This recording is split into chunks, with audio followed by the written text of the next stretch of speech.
여러분, 사람은 시간이 길어지면 이 흔들림이 생길 수밖에 없습니다. 처음에는 이 믿음으로 시작을 하죠. 기도할 때는 확신이 있습니다. 하나님이 하실 거야. 하나님이 길을 열어가실 거야. 그런데 시간이 지나서 그것이 이루어지지 않으면 낙심하기 시작합니다. 조금씩 확신이 약해지기 시작하고, 기도는 했는데 현실은 그대로 있고, 기다렸는데 상황은 더 악화되는 일들을 경험하게 됩니다. 그래서 어느 순간 이런 생각들이 들어오죠. 정말 될까? 이미 늦은 것 아닐까? 내가 너무 멀리 온 것은 아닐까? 이런 생각들을 하게 됩니다. 아브람도 그런 시간들을 지나고 있었습니다. 하나님이 분명 말씀하셨어요. 후손을 주시겠다고, 큰 민족을 주시겠고 땅을 주시겠다고 약속을 하셨습니다. 그런데 시간이 너무 오래 걸렸습니다. 1년도 아니고요. 5년도 아니고요. 몇 년일까요? 25년을 기다렸습니다. 사람은 점점 하나님보다 눈앞의 상황을 더 크게 보기 시작하게 되어 있죠. 처음에는 약속을 붙들지만 시간이 지나면 이제 계산이 먼저 움직입니다. 아브람도 이 시간들을 지나가고 있었습니다. 이 기다림이라는 것이 사람을 지치게 만듭니다. 처음에는 믿음으로 버티죠. 믿음으로 버티지만 시간이 길어지면 마음이 무너지기 시작하는 것입니다. 마음이 무너지기 시작합니다. 그래서 결국 아브라함의 가정 안에는 하갈 사건이 들어오게 되었습니다. 하나님의 방법을 기다리지 못하고 인간적인 방법으로 사람의 방법을 선택하게 되었어요. 그 결과가 어떻게 되었습니까? 가정은 더 복잡해졌고 관계는 상처를 입게 되었습니다. 그리고 그 이후 성경은 한동안 하나님의 말씀을 기록하지 않았습니다. 침묵입니다. 그런데 오늘 본문은 놀랍게 다시 시작이 됩니다. 아브라함이 99세 때에 여호와께서 아브라함에게 나타나서 실패 이후에도 하나님이 다시 찾아오셨습니다. 무너진 자리에도 하나님은 다시 말씀을 하셨습니다. 오늘 말씀은 실수하지 않는 사람의 이야기가 아닙니다. 기다림 속에서도 여전히 언약을 붙드시는 아브라함이 아니라 하나님의 이야기입니다. 특별히 오늘은 어버이 주일이죠. 생각해보면 부모님들의 삶도 그런 것 같습니다. 부모는 화려하게 살 수 없는 경우들이 많이 있습니다. 누군가는 자신의 꿈보다 자녀의 필요를 먼저 선택하였고, 또 누군가는 자신의 마음보다 가정을 먼저 붙들기도 했습니다. 아무 말 없이 견뎌야 하는 시간도 있었고요. 아무도 모르게 눈물을 흘려야 되는 시간도 있었습니다. 그리고 기도하죠. 하나님, 우리 가정만은 지켜주세요. 이 한마디로 버티고 버티면서 밤을 새는 날들도 있었을 것입니다. 어쩌면 오늘 이 자리에 많은 부모님들도 나는 잘한 게 없는 것 같은데 라는 생각을 하실 수도 있을 것 같습니다.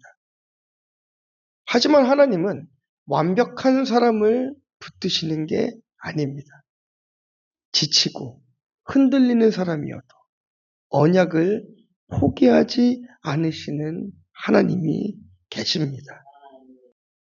오늘 우리는 아브라함보다 더 크신 하나님을 보게 됩니다. 그리고 그 하나님이 우리 가정도 지금까지 붙들어 오셨음을 보게 됩니다. 그래서 오늘 본문은 아브라함이 얼마나 대단한 믿음을 가졌는가, 이것을 보여주는 말씀이 아닙니다. 오히려 시간이 지나도 사람이 흔들려도 실패가 들어와도 끝까지 언약을 붙드시는 하나님이 누구신가를 보여주는 말씀입니다.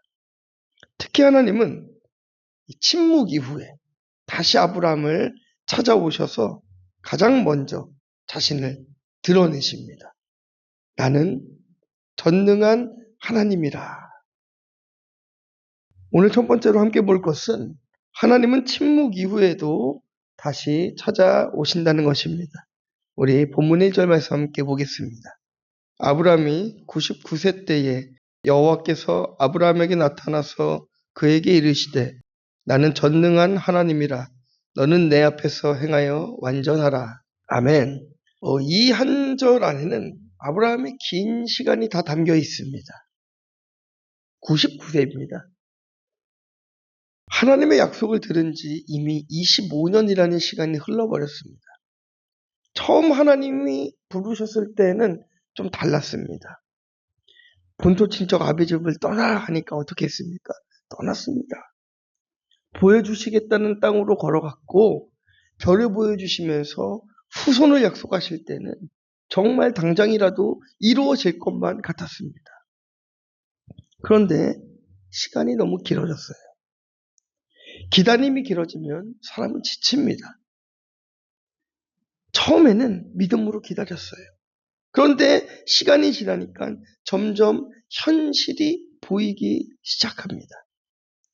몸은 늙어가고 상황은 그대로 있고 기도가 응답되지 않는 것처럼 느껴집니다. 그리고 결국 16장에서 하갈 사건이 일어난 것입니다. 하나님은 멈추지 않으십니다. 그런데 아브라함은 기다리지 못했습니다. 하나님의 방법 대신 인간의 방법을 선택했습니다.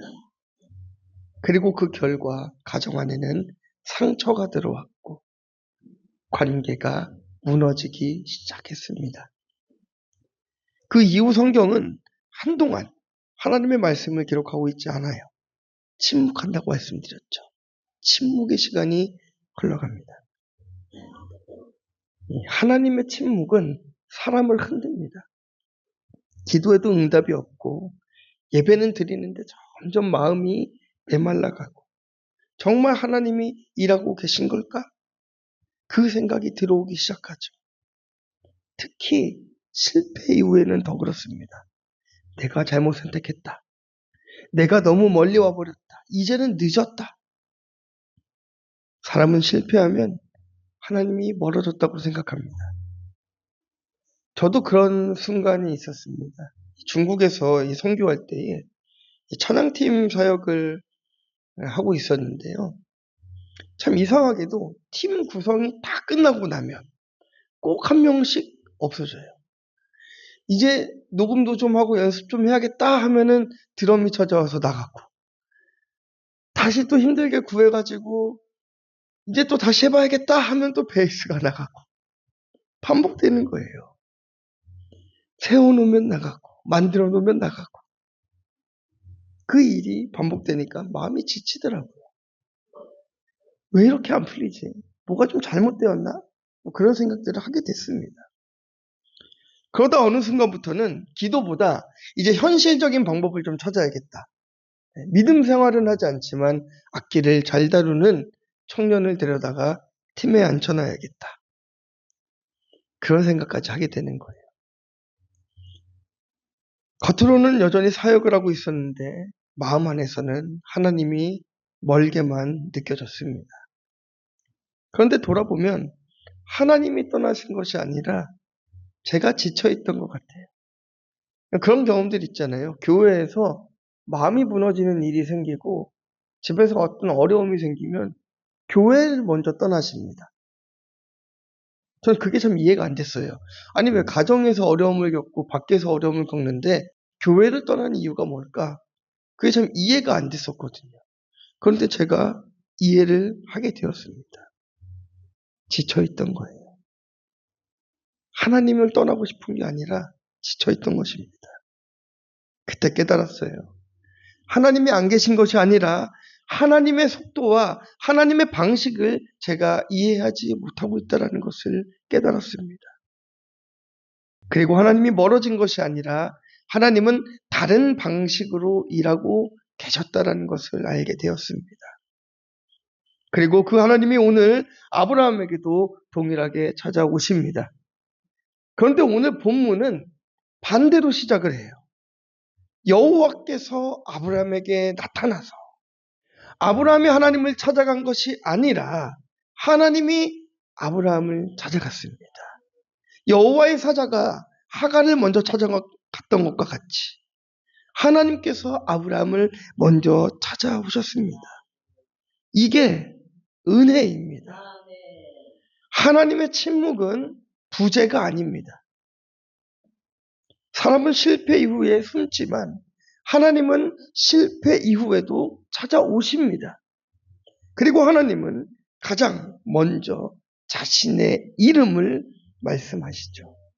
뭐라고 말씀하셨습니까? 나는 전능한 하나님이라. 이 이름이 중요해요.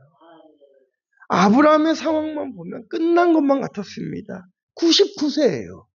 아내도 늙었습니다. 인간적으로 보면 방법이 없어요. 끝난 것 같아 보입니다. 그런데 하나님은 자신의 이름을 바꾸지 않으십니다. 눈앞에 형편은 달라졌지만 하나님의 능력은 변하지 않았습니다. 사람은 늙었지만 하나님의 약속은 늙지 않았습니다. 우리도 그렇지 않습니까?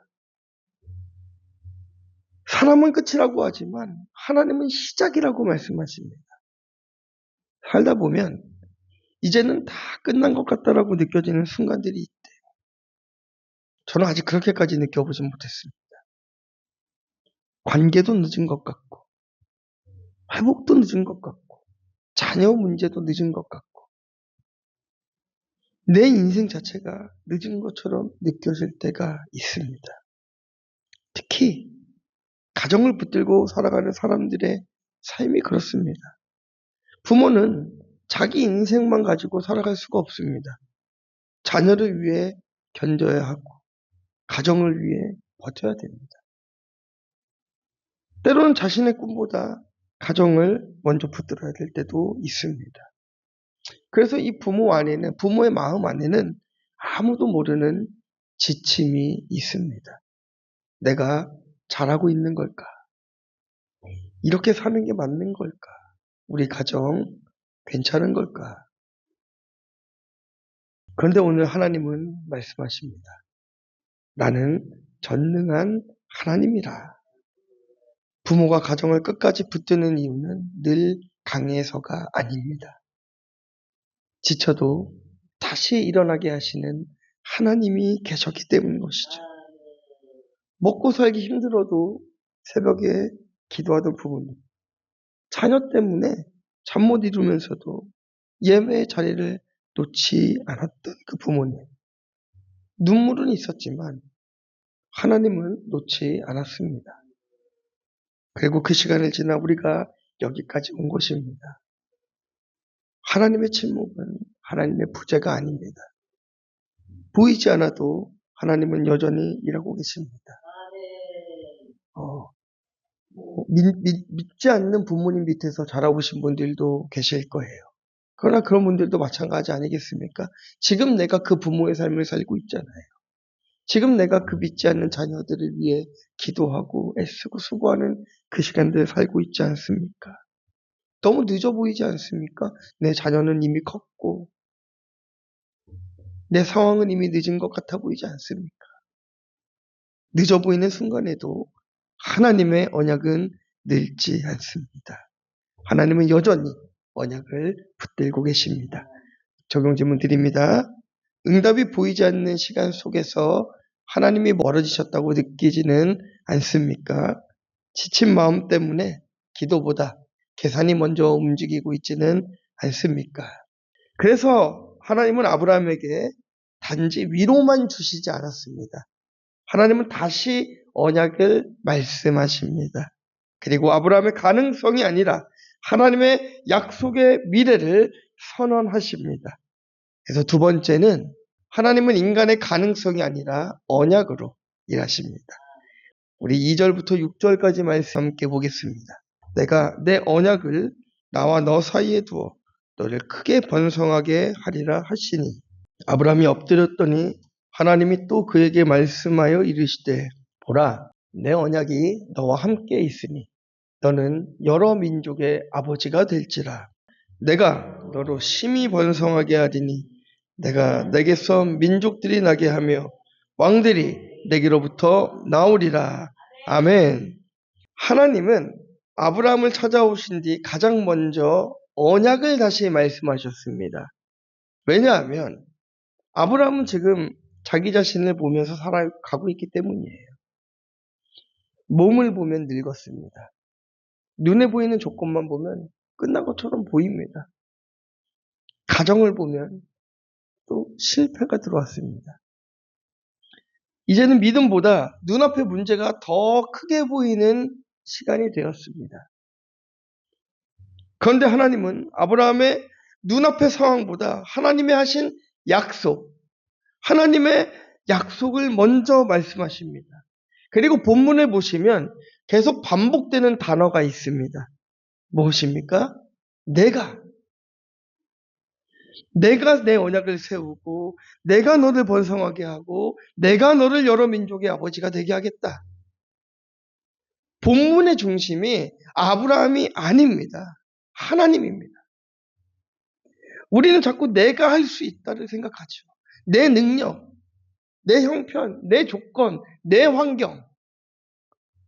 그래서 가능성이 보이면 기대하고 어려워 보이면 마음이 자꾸만 무너지기 시작합니다.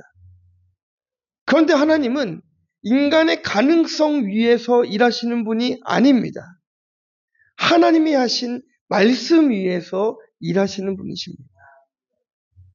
사실 아브라함에게는 가능성이 없습니다. 99세예요. 사라는 이미 아이를 낳을 수 없는 몸이 되어버렸습니다. 인간적으로 보면 끝났습니다. 여러분이라면 믿을 수 있겠습니까? 99세의 아브라함, 아이를 낳을 수 없는 사라. 사람의 눈으로 보면 이미 끝난 이야기처럼 보이는 게 사실입니다. 그런데 바로 그 자리에서 하나님은 다시 말씀하십니다. 내가. 오히려 그 자리에서 다시 약속하십니다. 왜냐하면 하나님은 될 만한 사람을 사용하시는 것이 아닙니다. 안 되는 사람을 통해 하나님 자신을 드러내는 분이기 때문입니다. 그러니까 그런 분들 있잖아요. 저 사람은 죽어도 예수 믿을 수 없어. 죽었다 깨어나도 어떤 분 그러시더라고요. 예수님이 다시 오셔도 안 되는 분이 있대요. 그 정도로 완악하다고 합니다. 근데 반대로 생각해 보십시오. 그 사람이 나예요. 그런 나를 변화시켜서 이 자리에 앉혀놓으셨으면 그 누구도 변화되지 못할 사람은 없습니다. 그래서 믿음은 나는 할 수 있다가 아닙니다. 하나님이 말씀하셨다를 붙드는 것입니다. 그런데 우리는 자꾸 눈에 보이는 조건을 기준으로 미래를 자꾸 계산하죠. 그래서 어느 순간부터는 하나님이 하신 그 말씀보다도 지금 보이는 문제가 훨씬 더 크게 느껴집니다. 믿음이 완전히 사라진다기보다 계산이 나의 믿음을 움직이고 있다는 거예요. 몸도 늙었고 가정에는 상처가 남아있고 미래는 보이지 않습니다. 그런데 하나님은 그 현실 위에서 다시 말씀하십니다. 내가. 여러분 우리는 우리의 눈으로 다 보이지 않는 게 있습니다. 안 보여요. 우리 눈에는 보이지 않아요. 그런데 하나님 눈에는 보입니다. 내 눈에 보기에는 실패, 좌절, 낙실 이렇게만 보이는 일들을 하나님께서는 회복, 다시 세우심. 언제요? 내가 일하는 게 아니라 하나님이 일하실 때 그것이 가능해집니다. 그래서 내 가능성을 보지 말고 내 언약을 보라고 하나님은 아브라함에게 말씀하시는 것입니다. 내가. 부모의 삶도 그렇지 않습니까? 늘 준비된 상태에서 자녀를 길러보신 적이 있으십니까? 아니잖아요. 충분한 여유가 있어서 버틴 것도 아닙니다. 부모도 두렵고 흔들리고 미래가 불안할 때가 많이 있습니다. 그런데도 여기까지 온 이유가 완벽해서가 아닙니다. 하나님이 그 가정을 붙들고 있었기 때문입니다. 생각해보면요. 부모님의 시대에는 참 많은 것들을 감당해야 됐습니다. 형편이 어려워도 학원은 보내야 됐고, 몸이 아파도 일터를 나가야 됐습니다. 마음이 무너져도 가정은 지켜야만 했습니다. 그리고 그렇게 버티면서도 한 가지를 놓지 않았어요. 예배를 놓지 않았습니다. 기도를 놓지 않았고, 하나님께 맡기는 것을 포기하지 않았습니다. 어쩌면 부모의 믿음은 거창한 것이 아닐 수도 있어요. 대단한 말을 하지 않아도, 완벽한 모습을 보이지 않아도 하나님이 우리 가정을 붙들 것이다. 그 믿음 하나로 여기까지 오게 된 것입니다. 그래서 신앙은 자기 확신이 아니라 하나님의 확신입니다. 내가 얼마나 강한가 보다 하나님이 어떤 분이신가. 이게 중요합니다. 아브라함은 흔들렸습니다. 실패했습니다. 기다리다가 지쳤습니다. 그런데 하나님은 하나님이 하신 말씀을 거두지 않으셨습니다. 혹시 여러분도 지금 스스로를 보면서 낙심하시는 분 계십니까? 현실을 보면서 이미 늦었다라고 생각하시는 분들이 있으세요? 그런데 오늘 하나님은 말씀하십니다. 내가. 하나님은 여전히 일하고 계십니다. 우리의 부족함보다 크신 하나님이 지금도 약속을 이루고 계십니다. 적용 질문 드리겠습니다. 불안할 때 가장 먼저 확인하는 것은 무엇입니까? 통장입니까? 상황입니까? 사람입니까? 아니면 하나님이 하신 말씀입니까? 자, 통장은 좀 빼려고 했습니다. 저는 통장을 확인하진 않아요. 없습니다. 그것 때문에 불안하진 않습니다. 그런데 생각해 보니까 우리 성도님들의 삶에서 통장은 참 중요한 것 같아요. 그래서 한번 적용 질문에 넣어봤습니다. 그래서 하나님은 단지 아브라함에게 아들을 약속하시는 것으로 끝나지 않았습니다. 하나님은 아브라함의 미래 자체를 새롭게 선언하신 것입니다. 결국 하나님은 상황이 아니라 언약으로 일하시는 분이십니다. 자, 세 번째는요. 하나님은 우리의 미래를 다시 규정하십니다. 7절, 8절 말씀 함께 읽겠습니다. 내가 내 언약을 나와 너 및 내 대대 후손 사이에 세워서 영원한 언약을 삼고 너와 내 후손의 하나님이 되리라. 내가 너와 내 후손에게 내가 거룩한 땅과 마른 온 땅을 주어 영원한 길을 인도하고 마른 길에 하나님. 아멘. 하나님은 단지 아브라함에게 아들을 주시겠다라고만 말씀하지 않으셨습니다. 더 깊은 약속을 하셨습니다. 나는 너의 하나님이 되고 내 후손의 하나님이 되겠다. 이것은 단순한 축복의 말이 아닙니다. 관계의 선언입니다.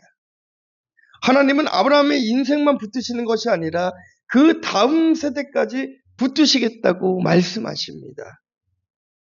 여러분, 하나님은 한 사람만 보지 않으세요.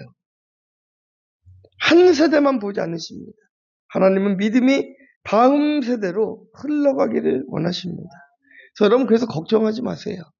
우리 그런 얘기들 많잖아요. 우리 지금 우리 다음 세대가 그 보급률이 3%라고 합니다. 3%면은요, 이제 보통 우리가 미전도 종족을 계수할 때 그 정도 숫자를 이야기합니다. 3%. 그러니까 우리나라에 있는 다음 세대가 미전도 종족 정도의 수준이라고 합니다.